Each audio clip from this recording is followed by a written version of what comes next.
নমস্কার বন্ধুরা, জয় শ্রী কেদার। এই বছর অর্থাৎ 2024 সালে আপনারা যারা কেদারনাথ ধাম যাওয়ার পরিকল্পনা করছেন, এই ভিডিওটা তাদের জন্য।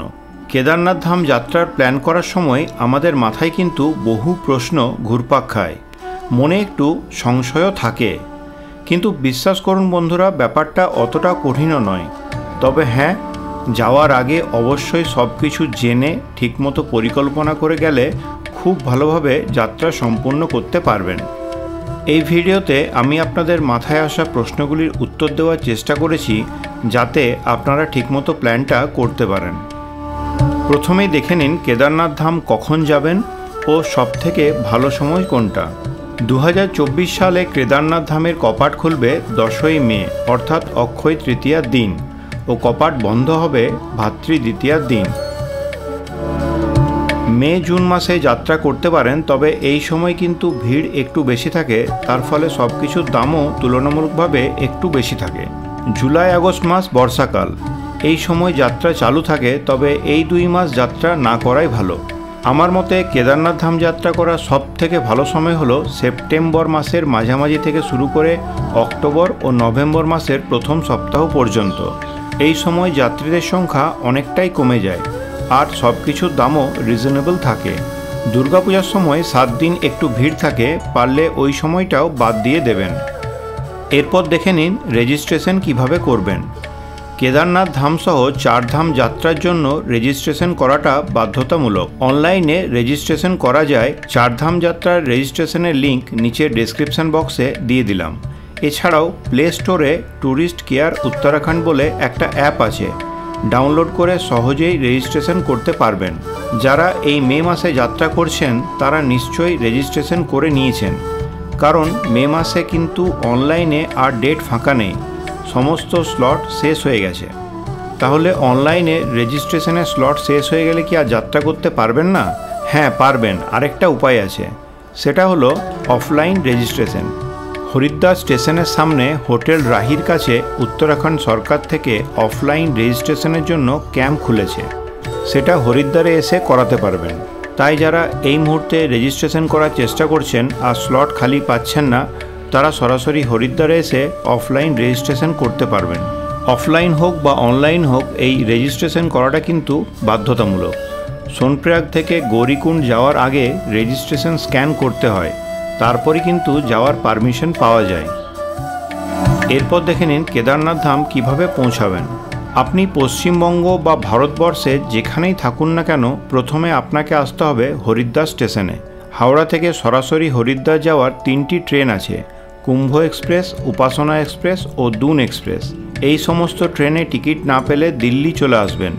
দিল্লি থেকে হরিদ্বার যাওয়ার অনেক ট্রেন আছে, আর দিল্লি থেকে হরিদ্বার যাওয়ার বাসও পাওয়া যায়। ফ্লাইটে আসতে চাইলে হরিদ্বারের নিকটবর্তী এয়ারপোর্ট হলো দেরাদুনের জলি গ্র্যান্ড এয়ারপোর্ট। দেরাদুন থেকে হরিদ্বারের দূরত্ব 50 কিলোমিটার মতো। হরিদ্বার থেকে কেদারনাথ ধাম কিভাবে যাবেন। বেশিরভাগ ট্রেনই হরিদ্বার পৌঁছায় দুপুর বা বিকেলের দিকে, তাই সেই দিনটা হরিদ্বারেই থাকুন। স্টেশনের কাছাকাছি অনেক হোটেল আছে, হোটেলের ভাড়া শুরু হয় মোটামুটি 800 টাকার থেকে। কেদারনাথ ধাম যাত্রার জন্য এরপর আপনাকে পৌঁছাতে হবে হরিদ্বার থেকে সোনপ্রয়াগ। হরিদ্বার থেকে সোনপ্রয়াগ যাওয়ার জন্য 3টি অপশান আছে। স্টেশনের উল্টো দিকে আছে হরিদ্বার বাস স্ট্যান্ড। বাসের টিকিট অনলাইনেও পাওয়া যায়, রেড বাস, এমএমটি এইসব সাইট থেকে। ভাড়া পড়ে মোটামুটি 600 থেকে 1000 টাকার মতো। বাস স্ট্যান্ড থেকেও টিকিট পাবেন, সেক্ষেত্রে ভাড়া একটু কমই পড়বে। তবে হরিদ্বারে পৌঁছানোর পর সেই দিন বিকেলেই টিকিট কেটে রাখবেন। পিক সিজনে এলে অনলাইনে টিকিট কেটে রাখাই ভালো। দ্বিতীয় অপশানটি হলো শেয়ার গাড়ি। বাস স্ট্যান্ডের সামনে টাটা সুমো শেয়ার ইউনিয়নের অফিস আছে। শেয়ারে খরচ পড়ে 1000 টাকার মতো। অফিসের নাম্বার দিয়ে দিলাম, যাওয়ার আগে কথা বলে নেবেন, প্রয়োজনে অ্যাডভান্স সিট বুকিং করে নেবেন। তৃতীয় অপশান হলো গাড়ি রিজার্ভ করে। আপনাদের প্রয়োজন মতো ছোট বা বড় গাড়ি রিজার্ভ করে যেতে পারবেন। এক্ষেত্রে যাওয়া ও আসা মিলিয়ে খরচ পড়বে ছোট গাড়ির জন্য 12,000 থেকে 15,000 টাকা ও বড় গাড়ির জন্য 18,000 থেকে 20,000 টাকা। এই ভাড়াটা 3 দিনের জন্য, অর্থাৎ যেদিন আপনারা যাত্রা করবেন গাড়ি ওখানেই থাকবে, আপনারা নামার পর আপনাদের নিয়ে গাড়ি হরিদ্বারে ফিরে আসবে। এই ভাড়া সেপ্টেম্বর অক্টোবর মাসে যাত্রীর সংখ্যা কমলে কিছুটা কমেও যায়। গাড়ি রিজার্ভ করলে যাওয়া আসা নিয়েই করবেন, তাহলে কেদারনাথ ধাম থেকে নামার পর গাড়ির জন্য আর চিন্তা করতে হবে না। এরপর দেখে নিন হরিদ্বার থেকে সোনপ্রয়াগের পথে কি কি দেখবেন। হরিদ্বার থেকে সোনপ্রয়াগের দূরত্ব 234 কিলোমিটার। রাস্তায় প্রথমেই দেখুন ভাগীরথী ও অলকনন্দা নদীর সঙ্গমস্থল দেবপ্রয়াগ, এখান থেকে গঙ্গা নামের সৃষ্টি। এরপর দেখে নিন ধারী দেবীর মন্দির। ধারী দেবী হলেন উত্তরাখণ্ডের 4 ধামের রক্ষক, তাই যাত্রার পূর্বে দেবীকে প্রণাম জানানোর রীতি আছে। এরপর রুদ্রপ্রয়াগ গুপ্তকাশী হয়ে পৌঁছে যান সোনপ্রয়াগ। বাস কিন্তু এই জায়গায় দাঁড়াবে না, শেয়ার গাড়িগুলো দাঁড়ায়, আর রিজার্ভ গাড়ি গেলে তো সব জায়গায় নিজের মতো করে দেখে নিতে পারবেন। হরিদ্বার থেকে তাই ভোরবেলা তাড়াতাড়ি বেরোনোর চেষ্টা করবেন। বাসে করে এলে সোনপ্রয়াগের কিছুটা আগে সীতাপুরে বাস স্ট্যান্ড আছে, সেখানে নামতে হবে। অনেক সময় ভিড় বেশি থাকলে গাড়ি সোনপ্রয়াগ পর্যন্ত যেতে দেয় না, তখন সীতাপুরেই নামতে হয়। সীতাপুর থেকে সোনপ্রয়াগ হেঁটেই যাওয়া যায়। সোনপ্রয়াগ থেকে গৌরীকুণ্ড কিভাবে যাবেন? কেদারনাথ ধাম যাত্রার বেস হচ্ছে গৌরীকুণ্ড। এই গৌরীকুণ্ড থেকে পায়ে হাঁটা পথ শুরু হয়। সোনপ্রয়াগ থেকে একটু পায়ে হেঁটে মন্দাকিনী নদীর ব্রিজ পেরিয়ে গৌরীকুণ্ড যাওয়ার জন্য শেয়ার গাড়ি পাওয়া যায়। ভাড়া পড়ে পার হেড 50 টাকা করে। রাত্রে কোথায় থাকবেন, সোনপ্রয়াগে না গৌরীকুণ্ডে?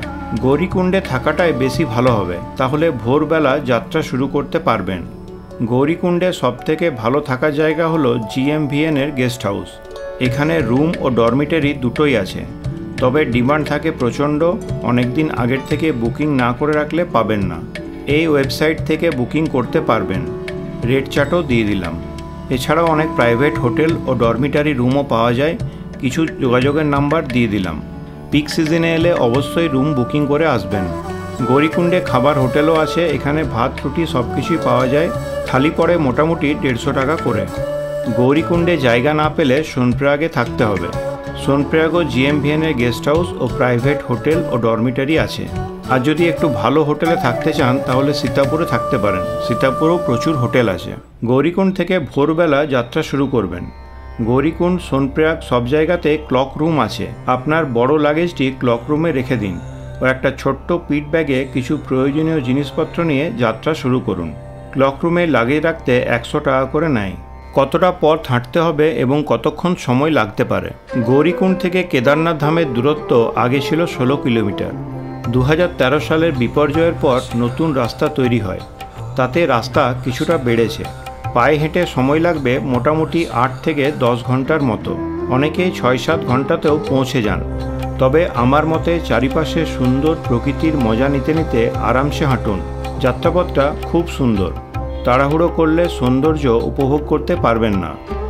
ভোরবেলা যাত্রা শুরু করলে বিকেল পর্যন্ত ঠিক পৌঁছে যাবেন। আমি কেদারনাথ যাত্রার সময় ছোট বড় অনেকের সঙ্গেই কথা বলেছিলাম, সবাই কিন্তু বেশ আনন্দের সঙ্গে হাঁটছিলেন। তাই চিন্তা করবেন না, বাবা কেদারের আশীর্বাদ নিয়ে ঠিক পৌঁছে যাবেন। आप पूरा पैदल आ रहे हैं? एकदम नीचे से? हाँ जी। कितना उम्र है आपका? 68। 68? हाँ जी। वाह। গৌরীকুণ্ড থেকে কেদারনাথ ধাম পর্যন্ত মাঝখানে 8টি চট্টি আছে। এগুলি হলো জঙ্গল চট্টি, ভীমবেলি, রামবারা, ছোটা লিঞ্চলি, লিঞ্চলি, ছানি ক্যাম্প, রুদ্র পয়েন্ট ও বেস ক্যাম্প। প্রত্যেকটি চট্টিতে খাবারের দোকান আছে, তাই এই রাস্তায় খাবার পেতে সমস্যা হবে না। আর আপনাদের যদি মনে হয় এই যাত্রা আপনারা দুদিনে করবেন, সেক্ষেত্রে ভীমবেলি ও লিঞ্চলিতে GMVN এ থাকার জায়গা আছে। যে কোনো একটা জায়গায় রুম বুকিং করে রাখবেন। হাঁটার সময় সঙ্গে কি রাখবেন? গৌরীকুণ্ড থেকে যাত্রা শুরু করার সময় একটা লাঠি নিয়ে নেবেন, হাঁটতে অনেক সুবিধা হবে। একটা ছোট্ট পিট ব্যাগ নেবেন, তাতে কিছু প্রয়োজনীয় ওষুধপত্র, ড্রাই ফ্রুটস, একটা জলের বোতল, রেনকোট অবশ্যই সঙ্গে রাখবেন। সোনপ্রয়াগ ও গৌরীকুণ্ডে পাতলা রেনকোট পাওয়া যায়, এগুলো অনেক হালকা হয় আর জায়গাও কম লাগে। একটা টর্চ রাখবেন। রাস্তায় সোলার লাইট আছে, তবে মাঝে মধ্যেই অন্ধকার হয়ে যায়, তখন এটা কাজে লাগবে। হাঁটার জন্য ভালো গ্রিপ আছে এমন স্পোর্টস শ্যু পরবেন। কেদারনাথ ধামে উচ্চতাজনিত কারণে শ্বাসকষ্ট খুব একটা হয় না, তবুও কর্পূর সঙ্গে রাখবেন। অস্বস্তি হলে কর্পূরের গন্ধটা নিলে বেশ আরাম পাওয়া যায়। কেদারনাথ ধামে ঠান্ডা ভালোই থাকে, তাই শীতের জামাকাপড়, টুপি, গ্লাভস, মাফলার ইত্যাদি সঙ্গে রাখবেন। এরপর দেখে নিন হাঁটার বিকল্প ব্যবস্থা কী আছে। পায়ে হেঁটে যাওয়া সবথেকে ভালো ও আনন্দদায়ক। তবে যদি কেউ শারীরিকভাবে সক্ষম না হন সেক্ষেত্রে ঘোড়া নিতে পারেন। গৌরীকুণ্ড থেকে যাত্রা যেখানে শুরু হয় গভর্নমেন্টের পনি কাউন্টার আছে, সেখান থেকে ঘোড়া বা খচ্চর পেয়ে যাবেন। খরচ পড়বে প্রায় 3000 টাকার মতো। এটা শুধুমাত্র ওঠার খরচ। নামার সময় যদি ঘোড়া নেন তাহলে আরও এক্সট্রা টাকা লাগবে। রাস্তায় কিন্তু আর কোথাও গভর্নমেন্টের পনি কাউন্টার নেই। ঘোড়া একটু শক্ত সামর্থ্য দেখে বাঁচবেন, না হলে ঘোড়া থেকে পড়ে গেলে চোটাঘাত লাগার সম্ভাবনা থাকতে পারে। ঘোড়াতে না চাপারই চেষ্টা করবেন। আমি যাত্রা করার সময় অনেক ঘোড়াকেই যাত্রী সমেত পড়ে যেতে দেখেছিলাম, তাই এই কথা বললাম। বয়স্ক মানুষ বা বাচ্চারা পালকি বা ডান্ডি করে যেতে পারেন। খরচ পড়বে মোটামুটি 8000 থেকে 10000 টাকার মতো। এছাড়াও আছে পিঠু। এর খরচ পড়ে শরীরের ওজন হিসাবে, তবে বেশিরভাগ ক্ষেত্রে পিঠুতে অনেকে ব্যাগপত্র নিয়ে যান। 25 কেজি পর্যন্ত খরচ পড়ে 2500 টাকার মতো। গুপ্তকাশী, ফাটা ও সিরসি এই 3 জায়গার থেকে হেলিকপ্টার পেয়ে যাবেন। টিকিটের বুকিং হয় www.heliyatra.irctc.co.in থেকে। রেট চার্ট স্ক্রিনে দিয়ে দিলাম, দেখে নিন। টিকিটের চাহিদা প্রচুর, তাই আগের থেকেই কেটে রাখবেন। এরপর দেখে নিন কেদারনাথ ধামে কোথায় থাকবেন। কেদারনাথ ধামে থাকার জন্য GMVN-এর কয়েকটা কমপ্লেক্স আছে। বেস ক্যাম্পে আছে নন্দী কমপ্লেক্স, যেখানে এই রকম ডরমিটারি বেড পাবেন। ভাড়া পড়বে 1000 থেকে 1300 টাকার মধ্যে, ডিনার সমেত। এখানে টেন্টে থাকারও ব্যবস্থা আছে। খরচ পড়ে 700 থেকে 900 টাকার মতো। নিচে বিছানা পাতা থাকবে আর স্লিপিং ব্যাগ পাবেন। সবথেকে ভালো থাকার জায়গা হলো স্বর্গারোহিণী কমপ্লেক্স। এখানে খরচ অনেকটাই বেশি। ফ্যামিলি রুমের ভাড়া পড়ে 8400 টাকা 4 জনের জন্য, ডিনার সমেত। আর এখানে ডরমিটারি বেডও পাওয়া যায় 1500 টাকা করে। এছাড়াও কেদারনাথ ধামে আছে GMVN-এর হিমলোক টেন্ট কলোনি। এগুলোর বুকিং করা হয় www.gmvnonline.com থেকে। খরচ কিন্তু সিজন অনুযায়ী ওঠানামা করে, অনলাইনে চেক করে নেবেন। এরপর আসি হোটেলের কথায়। কেদারনাথ ধাম মন্দিরের একেবারে সামনে বেশ কিছু হোটেলের সন্ধান দিয়ে দিচ্ছি, দেখে নিন। এখানে মন্দিরের সামনে থাকার জন্য বেশ কয়েকটি অপশন আছে। তো একদম এই মন্দিরের পাশে দেখতে পাচ্ছেন, এটা হচ্ছে হিমাচল হাউস। আর মন্দিরের ঠিক সামনে এটাও একটা থাকার জায়গা, এটা হচ্ছে মারওয়ার হাউস। এর ফোন নাম্বারও দিয়ে দিচ্ছি। দেখুন, এই হচ্ছে মন্দির, আর মন্দিরের ঠিক সামনেই একেবারে সামনে হচ্ছে রাজস্থান ভবন। এখানেও থাকা যেতে পারে, তবে এগুলোর বুকিং সব আগের থেকে করে আসতে হবে। এখানে এসে রুম ফাঁকা থাকলেও রেট প্রচণ্ড বেশি নেবে এরা। তো মন্দির চত্বরের মধ্যে আরও একটা সুন্দর থাকার জায়গা, যেটা হচ্ছে আগ্রা হাউস। দেখুন, এই হচ্ছে মন্দির আর এই হচ্ছে আগ্রা হাউস, মন্দির চত্বরের মধ্যেই। এখানে আরও একটা সুন্দর থাকার জায়গা মন্দির একেবারে পাশে, এটা হচ্ছে হাজারি ভবন। দেখুন, এই হচ্ছে হাজারি ভবন আর এই হচ্ছে মন্দির। এত সামনে মন্দিরে থাকার জায়গাগুলো আছে, কিন্তু এগুলো আগের থেকে বুকিং করে আসতে হবে, না হলে পাওয়ার সম্ভাবনা খুবই কম। মন্দিরের সামনে আরও একটি থাকার জায়গা দেখুন, এটা হচ্ছে বিকানের হাউস। এর ফোন নম্বরও দিয়ে দেবো। এখানে দেখুন এদের টেন্টও আছে। এখানে ডরমিটারি বেডও পাওয়া যায় আর রুমও পাওয়া যায়। রুমের ভাড়া সিজন অনুযায়ী চেঞ্জ হয়, যখন বুকিং করা থাকবে সেই সময় ফোন করে জেনে নেবেন। এরপর দেখে নিন দর্শন কিভাবে করবেন। কেদারনাথ ধামে পৌঁছাতে বিকেল হয়ে যাবে। আপনার হোটেল বা টেন্টে ব্যাগপত্র রেখে সোজা চলে আসুন মন্দির চত্বরে। প্রত্যেক দিন সন্ধেবেলা সন্ধ্যা আরতি হয়। এই সন্ধ্যা আরতি দেখতে খুব ভালো লাগবে। পরের দিন ভোরবেলা 4টের সময় মন্দির চত্বরে এসে লাইনে দাঁড়িয়ে পড়ুন। যত দেরি করবেন লাইন ততই বেশি হবে। কতক্ষণ সময় লাগবে বলা খুব মুশকিল, দর্শনার্থীর সংখ্যার উপর নির্ভর করে। কমপক্ষে 4-5 ঘন্টা ধরে চলুন। বিশেষ পুজো করতে চাইলে অনলাইনে পুজো বুকিং করতে পারবেন। অনেক ধরনের পুজো আছে, লিংক নিচে ডেসক্রিপশন বক্সে দিয়ে দিলাম, সেখান থেকে দেখে নেবেন। মন্দিরে ভিআইপি দর্শনেরও ব্যবস্থা আছে। ভিআইপি দর্শনে খরচ পড়ে মোটামুটি 1000 থেকে 2000 টাকার মতো। ভিআইপি দর্শনে লাইন খুব অল্প থাকে, তাই তাড়াতাড়ি দর্শন হয়ে যায়। কেদারনাথ ধামে আর কি দেখবেন। কেদারনাথ ধামের মন্দির ছাড়াও দেখে নিন কেদারনাথ ধামকে রক্ষা করেছিল যে শিলা, অর্থাৎ ভীমশিলা। ভীমশিলা দেখে অবাক হয়ে যাবেন।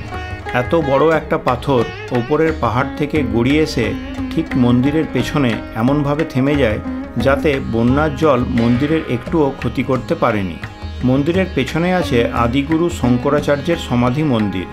8ম শতাব্দীতে আদিগুরু শঙ্করাচার্য এই দুর্গম পথ পায়ে হেঁটে কেদারনাথ ধামে এসে পৌঁছান ও মন্দিরের পুনঃপ্রতিষ্ঠা করেন।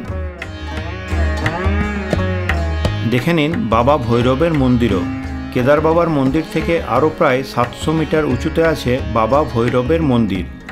বাবা ভৈরবনাথ হলেন কেদারনাথ ধামের ক্ষেত্রপাল দেবতা।